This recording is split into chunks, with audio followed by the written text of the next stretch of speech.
আসসালামু আলাইকুম প্রিয় বন্ধুরা, আসছি দুধের বাজারে। আসসালামু আলাইকুম কাকা। ওয়ালাইকুম সালাম ভাই। কেমন আছে? জি ভালো। ঠান্ডা পানি দিতাম। আচ্ছা ঠিক আছে। আপনার বয়স কত হবে? 62।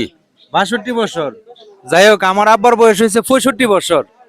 তবে আমি যখন 7 বছর বয়স ছিল আমার, তখন আমার আব্বা গাই দইতো, আমি ঠিক বাছুরের মধ্যে ধরে রাখতাম। তখন গাইটা দয়ে সেরে কইতো ফুত, মানে সুঙ্গা আছে না, এই যে কোনটা সুঙ্গা, এটা না, এই এই সুঙ্গাটা দিয়ে আধা সুঙ্গা দুধ দিত, কইতো কি যে ফুত দুধটা হাইলাও। তখন আমি কইলাম না আব্বা, এই দুধ খেতাম না, কোনা এটা হাইলে শক্তি হইব ভালো। এখন বর্তমানে এই দুধ মানুষ খানি, খাইতেছে তো। কাঁচা এরকম হানি। খা খা অনেক হ্যাঁ? পোলা বানাচ্ছে খা। অনেক পোলাপান আছে। হ্যাঁ, হায়া। আপনি খাইছেন নি? আমি তো নিষেধ, ডাক্তারের নিষেধ।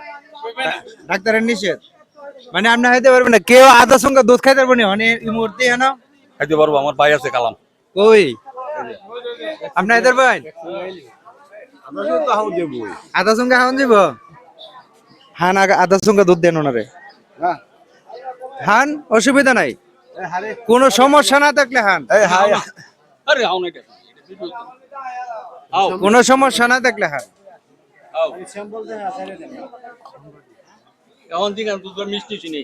আচ্ছা, এখন আমরা যে আজ থেকে 40 বছর আগে বা 45 বছর 40 হইতো না মানে 35 বছর আগে যে গাভীর দুধ আমরা খাইতাম, এই দুধের টেস্টটা এখন আছে কিনা? না, এই টেস্টটা নাই। এই টেস্টটা নাই, না। মানে ওই দুধের টেস্টটা এখন পাওয়া যায় না না। না না। আচ্ছা, তাহলে আপনি তো একজন ব্যবসায়িক না, আপনার গরু আছে? না না, আমি কিনে বেশি। আপনি কিনা বেছেন? ব্যবসায়িক কেডা? গরু আছে কার এনে? আপনার গরু আছে।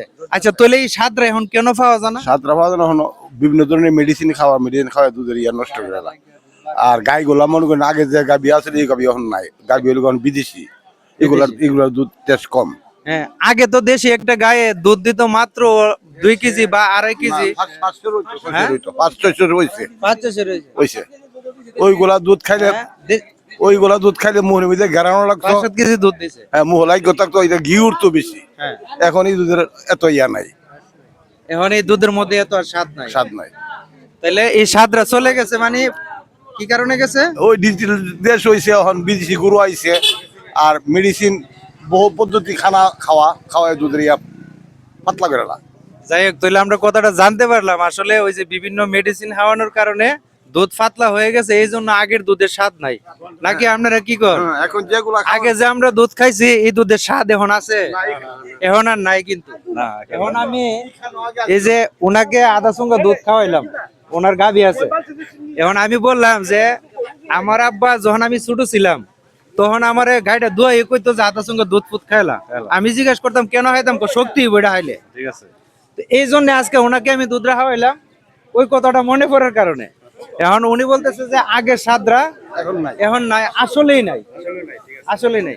এখন দাম যেগুলা খানা দেই খানা আগে আসিল না। আগে আসিল না। আচ্ছা, তো আপনার দুধের দাম কত? এই যে আধা সঙ্গে দুধ খাওয়াইলাম, আদা সুঙ্গা দুধ তো 10 টাকা বাবা। 10 টাকা নেন, 20 টাকাই দিলাম। আর আপনি যে হায়া পরীক্ষা করে কথাটা কইছেন, আপনারা এটা কোনো দান দক্ষিণা না, আমি আপনারা চাহাইবার জন্য এই টাকাটা 50 দিচ্ছি। টাকা দিলাম। ঠিক আছে, আলহামদুলিল্লাহ। আপনি চাহাইবেন। খুশি। হ্যাঁ, দুধরা মিষ্টি নিতে দিকে নাইতেছে। না, দুধ মিষ্টি আর আগের দুধের মতন দুধ এখন নাই। এখন নাই। যত রঙের লোক আমি নিজে গাইতে আমি নিজে বলতে পারি। তো প্রিয় বন্ধুরা, যদি ভিডিওটা ভালো লাগে অবশ্যই শেয়ার করবেন, সবাইকে দেখার সুযোগ করে দিবেন। আসসালামু আলাইকুম।